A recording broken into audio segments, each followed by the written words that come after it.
தங்கம் வாங்க east Lakshmi jewellers. வணக்கம். இது ஐபிசி தமிழின் இன்றைய பிரதான செய்திகள். முதலில் தலைப்புச் செய்திகள். போலியான வாக்குறுதிகளை வழங்கி தேசிய மக்கள் சக்தி அரசாங்கம் ஆட்சியை கைப்பற்றியுள்ளதாக சாகர காரியவசம் தெரிவிப்பு. மஹிந்த ராஜபக்ஷவின் பாதுகாப்பிற்காக 60 காவல்துறையினர் பாதுகாப்பு கடமையில் என ஆனந்த விஜயபால தெரிவிப்பு. மாகாண சபை தேர்தலை அடுத்த வருடம் நடத்துவதற்கு தேசிய மக்கள் சக்தி அரசாங்கம் தயாராக உள்ளதாக சந்திரசேகர் தெரிவிப்பு. ஜாழ் காங்கேசன்துறை நாகப்பட்டினம் இடையிலான படகு சேவை மீண்டும் ஆரம்பமாக உள்ளதாக தகவல். சிறிய இராணுவ தள விவகாரம் புதிய நகர்வுக்கு தயாராகும் ரஷ்யா. தொடர்வன விரிவான செய்திகள். போலியான வாக்குறுதிகளை வழங்கியே தேசிய மக்கள் சக்தி அரசாங்கம் ஆட்சிக்கு வந்துள்ளதாக ஸ்ரீலங்கா பொதுஜன பெரமுனவின் பொதுச் செயலாளர் சாகர காரியவசம் தெரிவித்துள்ளார். ஊடகங்களுக்கு கருத்து தெரிவிக்கும் போதே அவர் இவ்வாறு தெரிவித்தார்.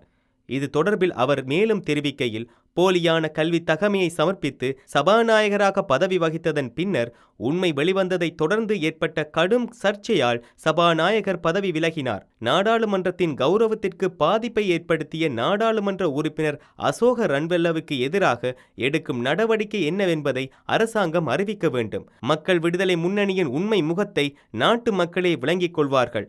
அவர்கள் குறிப்பிட்ட விடயங்கள் அவர்களுக்கே எதிராக அமையும். நாட்டு மக்களுக்கு வழங்கிய வாக்குறுதிகளை அரசாங்கம் முறையாக நிறைவேற்ற வேண்டும். நாட்டின் நலன் கருதி அரசாங்கம் எடுக்கும் சிறந்த தீர்மானங்களுக்கு முழுமையான ஒத்துழைப்பு வழங்குவோம். அதே நேரம் அரசாங்கத்தின் தவறை சுட்டிக்காட்டும் பலமிக்க எதிர்க்கட்சியாக நாங்கள் செயற்படுவோம். எதிர்வரும் 2029ஆம் ஆண்டு ஜனாதிபதி தேர்தலில் தேசிய மக்கள் சக்திக்கு சவால் விடும் பிரதான அரசியல் கட்சியாக மீண்டும் எழுச்சி பெறுவோம் என சாகர காரியவசம் தெரிவித்தார். முன்னாள் ஜனாதிபதி மஹிந்த ராஜபக்ஷவின் பாதுகாப்பிற்காக 60 காவல்துறையினரும் 231 முப்படையைச் சேர்ந்தவர்களும் தற்போது உள்ளதாக பொதுமக்கள் பாதுகாப்பு மற்றும் நாடாளுமன்ற அலுவல்கள் அமைச்சர் ஆனந்த விஜயபால தெரிவித்துள்ளார். ஆனால் எதிர்க்கட்சியினர் அதனை மறுத்து அவரது உயிருக்கு ஆபத்து என்று பொய்யான பிரச்சாரங்களை செய்து மக்களை திசை திருப்புவதற்கான சூழ்ச்சியை முன்னெடுப்பதாக அவர் மேலும் சுட்டிக்காட்டியுள்ளார். முன்னாள் ஜனாதிபதிகளுக்கான பாதுகாப்பு குறைக்கப்படுவது தொடர்பில் ஊடகம் ஒன்றுக்கு கருத்து தெரிவிக்கும் போதே அவர் இவ்வாறு தெரிவித்தார். இது குறித்து அவர் மேலும் தெரிவிக்கையில், முன்னாள் ஜனாதிபதிகளில் எந்த ஒருவரது பாதுகாப்பு தொடர்பிலும் புலனாய்வு அறிக்கைகளின் பிரகாரம் காவல்துறையினரை தீர்மானம் எடுக்கின்றார்கள். அந்த தீர்மானங்களில் கடந்த கால ஆட்சியாளர்கள் போன்று நாங்கள் தலையீடு செய்வதில்லை.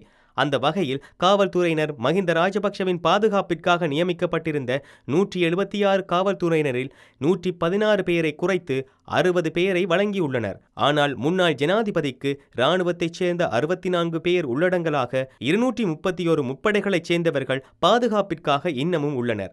ஆனால் இந்த விடயத்தினை எதிர்க்கட்சியின் உறுப்பினர்கள் மறைத்து விடுகின்றார்கள். மக்களை திசை திருப்பும் சூழ்ச்சியுடன் தான் கருத்துக்களை வெளியிடுகின்றார்கள். அதே நேரம் அரசாங்கத்தினை பொறுத்தவரையில் பொது கொள்கை ஒன்றை கொண்டிருக்கின்றது. நாட்டின் தேசிய பாதுகாப்பையும் பொதுமக்களின் பாதுகாப்பையும் உறுதி செய்கின்ற போது தனிநபர்களுக்கான பாதுகாப்பிற்காக கோடிக்கணக்கில் செலவிட முடியாது. அரசாங்கத்தில் உள்ள அமைச்சரவை அந்தஸ்துள்ள அமைச்சுக்கள் கூட இன்னமும் பாதுகாப்பு உத்தியோகத்தர்களை பெற்றுக்கொள்ளாத நிலையில் உள்ளனர். ஆகவே எம்மை பொறுத்தவரையில் எமது அரசாங்கத்தில் அரசியல்வாதிகள் பாதுகாப்பு விடயத்தில் தலையீடுகள் செய்வதில்லை. அதனை காவல்துறையினரே இறுதி செய்கின்றார்கள். ஆகவே அரசாங்கத்தின் மீது அரசியல் நோக்கங்களுக்காக குற்றச்சாட்டுகளை முன்வைப்பதை ஏற்றுக்கொள்ள முடியாது என அவர் தெரிவித்தார். மாகாண சபை தேர்தலை அடுத்த வருடம் நடாத்துவதற்கு தமது தேசிய மக்கள் சக்தி அரசாங்கம் தயாராக உள்ளதாக கடத்தொழில் அமைச்சர் ராமலிங்கம் சந்திரசேகர் தெரிவித்துள்ளார். பத்திரிகை ஒன்றுக்கு வழங்கிய நேர்காணலின் போதே அவர் இவ்வாறு குறிப்பிட்டுள்ளார். யாழ் காங்கேசன்துறை நாகப்பட்டினத்திற்கும் இடையிலான படகு சேவை எதிர்வரும் ஜனவரி மாதம் முதல் மீண்டும் வாரத்திற்கு 6 நாட்கள் மேம்பட்ட வசதிகளுடன் ஆரம்பமாக உள்ளதாக சுவம் குழுமத்தின் தலைவரும் காங்கேசன்துறை நாகப்பட்டினம் படகு சேவை முதலீட்டாளருமான பொன்னுசாமி சுந்தரராஜ் தெரிவித்துள்ளார். நேற்றைய தினம் யாழ் ஊடக மையத்தில் இடம்பெற்ற ஊடகவியலாளர் சந்திப்பில் கலந்து கொண்டு உரையாற்றும் போதே அவர் இவ்வாறு குறிப்பிட்டார். மேலும் இந்தியாவில் சுவம் குரூப் ஆஃப் கம்பெனிஸ் பல்வேறு வியாபார நிறுவனங்களை உள்ளடக்கியதொன்றாகும் எனவும், குறிப்பாக தனிமனிதனின் தலைமை 500க்கும் மேற்பட்ட பாரவூர்தி போக்குவரத்து சேவையை வழங்குவதாகவும் இருக்கின்றது என அவர் தெரிவித்தார். மேலும் மேம்பட்ட வசதிகளுடன் ஜனவரியில் மீளாரம்பிக்கப்பட உள்ள காங்கேசன்துறைக்கும் நாகப்பட்டினத்துக்கும் இடையிலான படகு சேவையை சுபம் நிறுவனமே நேரடியாக கையாளப் போகின்றது எனவும் அவர் தெரிவித்தார். அத்துடன் தாங்கள் படகு சேவையை கடந்த 3 மாதங்களில் முன்னெடுத்த போது சிறு சிறு சறுக்கல்கள் காணப்பட்டன. எனினும் அனைத்து தரப்பினரதும் ஒத்துழைப்புகளுடன் சிறப்பாக எமது சேவையை கடந்த காலத்தில் முன்னெடுக்க முடிந்தது. மீள படகு சேவையை ஆரம்பிக்கும் போது சில மேம்பட்ட வசதிகளை முன்னெடுத்துள்ளோம். முக்கியமாக சுற்றுலா பயணிகளை அதிகரிக்கும் நோக்கில் பயண கட்டணங்களை மாற்றியமைத்துள்ளோம் என தமிழரசுக் கட்சி கூடுதலான ஆசனங்களை பெற்றுவிட்டது என்பதற்காக அவர்கள் எடுக்கின்ற முடிவிற்கு ஏனையவர்கள் ஒத்துவர வேண்டும் என்று சொல்வது முறையற்ற செயல் என நாடாளுமன்ற உறுப்பினர் செல்வம் அடைக்கலநாதன் தெரிவித்துள்ளார். தேர்தல் வெற்றிகளை வைத்து தீர்வு விடயத்தை பார்க்க முடியாது, சுமத்திரனுக்கு இது தெரியும் என்று செல்வம் அடைக்கலநாதன் குறிப்பிட்டுள்ளார். வவுனியாவில் இன்றைய தினம் ஊடகங்களுக்கு கருத்து தெரிவிக்கும் போதே அவர் இவ்வாறு தெரிவித்துள்ளார். மேலும் தமிழர்களை பொறுத்தவரை பல பிரச்சினைகள் தீர்க்கப்படாமல் இருக்கின்றது. எனவே பிரச்சினை சார்ந்த விடயத்தில் ஒரு கட்சி எடுக்கும் முடிவிற்கு ஆதரவாக மற்ற கட்சிகள் செல்வதென்பது சாத்தியம் இல்லை என அவர் கூறினார். எனவே ஒன்றாக இணைந்து ஒரு மேசையில் இருந்து விவாதித்து ஒரு தீர்வு திட்டத்தை முன்வைக்கும் போதே அது வலுவானதாகவும் பலமானதாகவும் இருக்கும் என அவர் தெரிவித்தார். அதன் மூலம் புதிய அரசியல் சாசனத்தில் எவ்வாறான கோரிக்கையினை முன்வைக்கலாம் என்ற கடமைப்பாட்டை நாம் செய்ய முடியும். தமிழரசுக் கட்சி கூடுதலான ஆசனங்களை பெற்றுவிட்டது என்பதற்காக அவர்கள் எடுக்கின்ற முடிவிற்கு ஏனையவர்கள் ஒத்துவர வேண்டும் என்று சொல்வது முறையற்ற செயல். தேர்தல் வெற்றிகளை வைத்து இதனை பார்க்க முடியாது. ஒற்றுமையான தீர்வு திட்டத்தை முன்வைக்கின்ற போதே எமது மக்களும் அதனை விரும்புவார்கள். அந்த பலத்தின் மூலமே அரசாங்கத்தின் பார்வையை எமது பக்கம் திருப்ப முடியும்.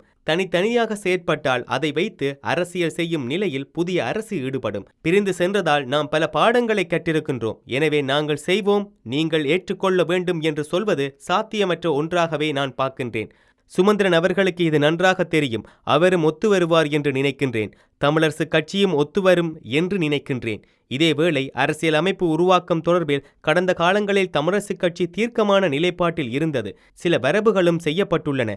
எனவே மற்றவர்கள் எமது நிலைப்பாடோடு இணைந்து செயற்பட முன்வந்தால் அதில் எந்த ஆட்சேபனையும் இருக்கப் போவதில்லை என செல்வம் அடைக்கலநாதன் தெரிவித்தார். சிரிய கிளர்ச்சி குழுவுடன் ரஷ்யா நேரடி தொடர்புகளை ஏற்படுத்தியுள்ளதாக சர்வதேச ஊடகங்கள் செய்தி வெளியிட்டுள்ளன. ஹயாத் தாக்டிர் அல் ஷாம் கிளர்ச்சி குழுவுடன் ரஷ்யா நேரடி தொடர்பை ஏற்படுத்தியுள்ளதாக சிரியாவுக்குள் தனது இராணுவ தளங்களை பராமரிப்பதை ரஷ்யா நோக்கமாக கொண்டுள்ளது என்று அந்நாட்டு துணை வெளிவிவகாரத்துறை அமைச்சர் மிக்கல் போக்டானோ கூறிய கருத்தை மேற்கோள் காட்டி இந்த செய்தி வெளியிடப்பட்டுள்ளது. எனினும் சிரியாவில் உள்ள தூதரகங்கள் மற்றும் பிற வெளிநாட்டவர்களின் பாதுகாப்பை உறுதிப்படுத்தும் நடவடிக்கைகளை தமது நாடு நிறைவேற்றும் என ரஷ்யா நம்பிக்கை வெளியிட்டுள்ளது. இத்துடன் இன்றைய பிரதான செய்திகள் நிறைவடைகின்றன. தொடர்ந்தும் செய்திகளை அறிந்து கொள்ள IBC தமிழ் நியூஸ் என்ற எமது யூடியூப் பக்கத்தினூடாக இணைந்திருங்கள். நன்றி.